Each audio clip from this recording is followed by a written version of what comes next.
রৌমারীতে অসময়ে ব্রহ্মপুত্র নদীর ভাঙনে ঘরবাড়ি হারালো অনেকে।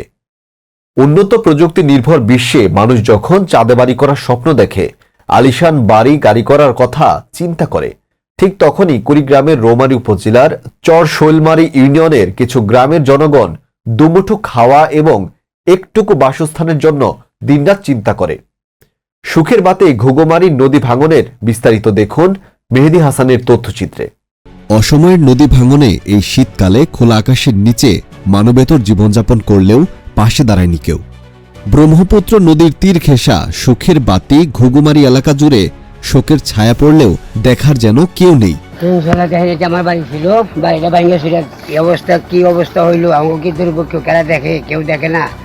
সরকার তো এটা বিধানও করলো না, কিছুই করলো না। এই বাড়ি করে আমরা ভাঙ্গা ছিল, কোথায় যাব, কি করব। এখন ওই যে ওই পাশে নিয়ে ঘরগুলা কোনো মতে নিয়ে রাখছি,